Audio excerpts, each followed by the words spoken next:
So this will be showing my struggles for the last few weeks in the heat and trying to create an on-plane and parallel y-axis linear bearing set.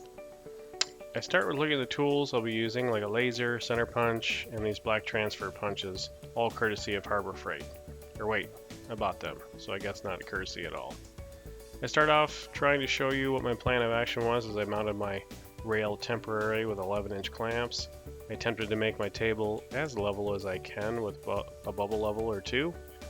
Then I turn on the laser and set up the beam to show me both rails, and then begin to place the first rail on the same plane as the other one as best I can.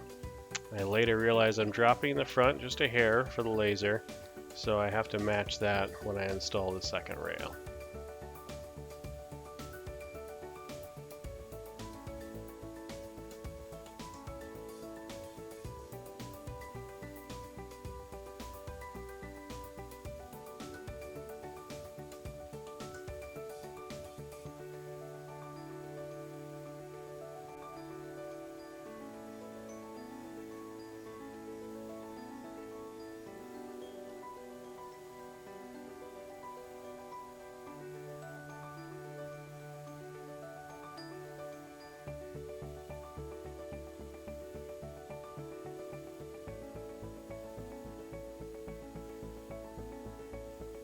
Lining up both these, front and back axes was a pain in the butt. I go probably 100 times back and forth, just trying to get that laser and then line up, and then you go, oh, was it above the line? Was it below the line? So not the greatest way to do it in your garage, but in the end it worked out okay.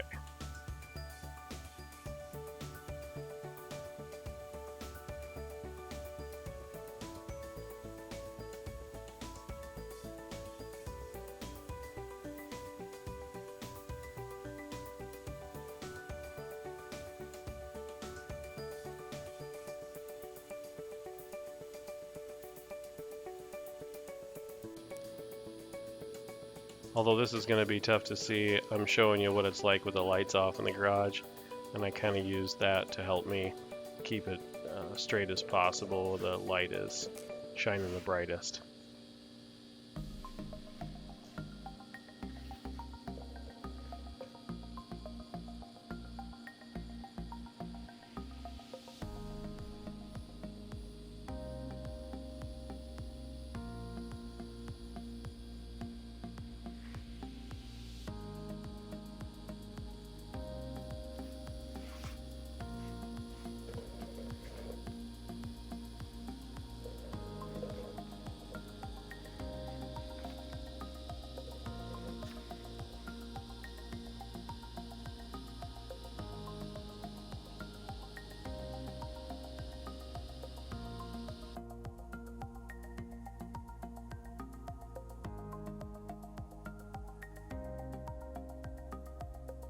Here you see me using the transfer punch to fill the holes in the rail as best I could and try to get in the center as best as possible. This was a standard set. I probably should have had a metric set, but it was pretty close and still pretty tight in that hole. Once the transfer punch is done, I put up the rail and I grab the automatic center punch tool, which you'll see in here in a second.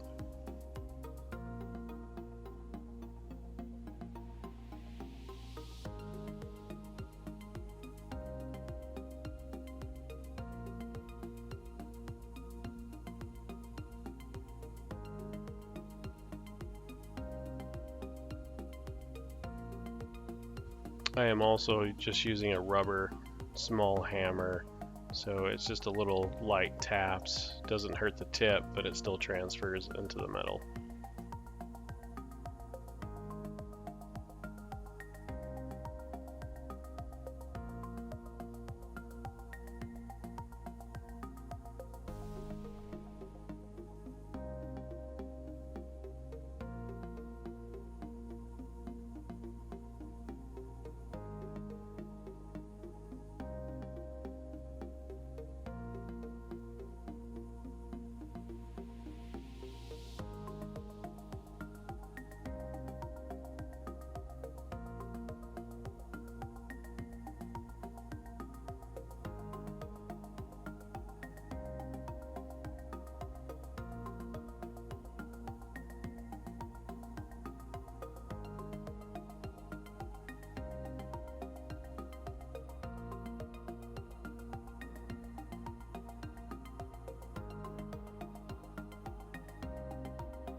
After center punching like 100 times, I have convinced myself this tool is a waste of money.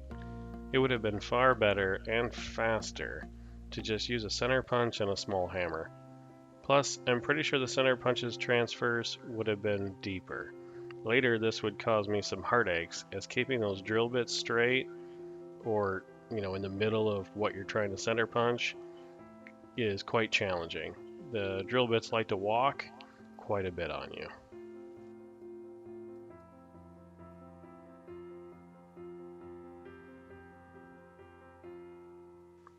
Not only that, but if you notice, the metal is fairly dirty, and finding those little center punch marks later versus what might be considered nicks turned out to be quite a challenge.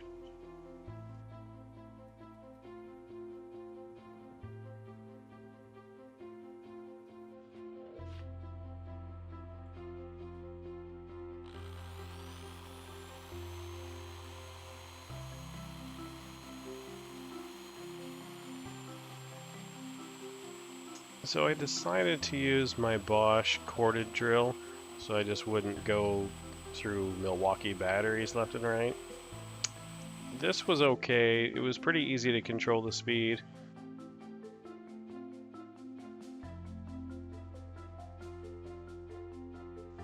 I basically have that slow and steady wins the race when it comes to drilling. I started out with some Harbor Freight bits, and I broke a few. So I ended up stepping up my game and lightening the wallet significantly by purchasing DeWalt Cobalt bits and a Drill Doctor 500X. But they were worth every penny. In fact, now for steel, I would not look back, Cobalt or nothing. Having that Drill Doctor was really nice too. Keeping those bits sharp made a huge difference in the span of drilling 70-ish holes. I also, unfortunately, broke some taps, broke some drill bits, so I had some rework along the way that was very time consuming. And rework with drilling out a tap dulls bits pretty fast, so that Drill Doctor really found itself some good use.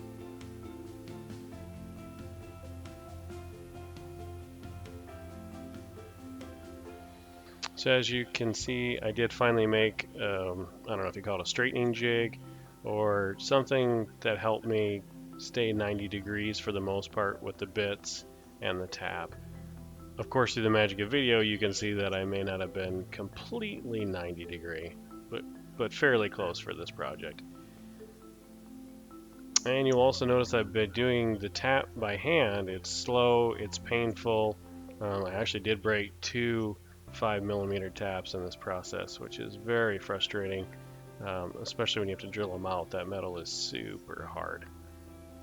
So I ended up investing in this kind of wax from Amazon, and that made tapping so much easier. More like just hand tightening a screw that already had threads in it. Sadly, it did not help the drill bit, actually at all, but I highly recommend it for tapping metal. I will put a link for Amazon below so that you guys can check it out for yourselves.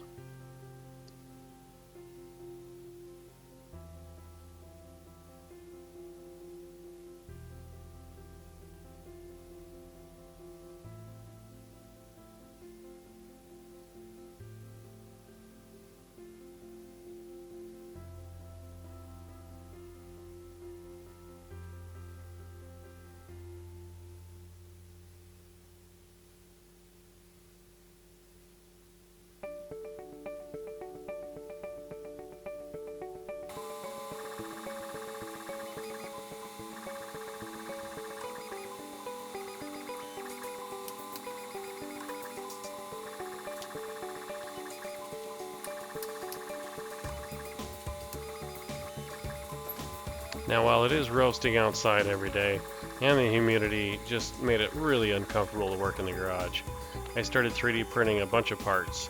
Some to hold my X-axis together and save me some aluminum purchases, and mounting my ball screws to the 2-inch tube became quite a challenge. I ended up having to 3D print a bunch of parts as I did some trial and error there. But someday I do plan on getting a mini mill, whether I build one, whether I buy one. I don't know yet, but I will make these parts eventually out of aluminum.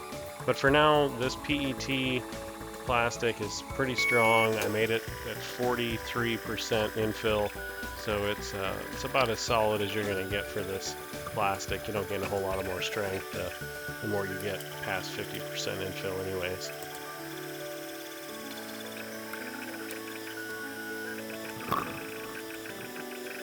Plus, by 3D printing a bunch of parts, I saved some money on the budget.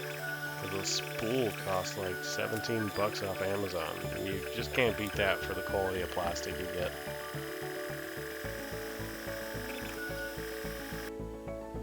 So I plan on working on getting that ball screw set up on one of my sides, get it lined up, parallel, face the challenges there, and then hopefully have some more videos coming soon for you guys.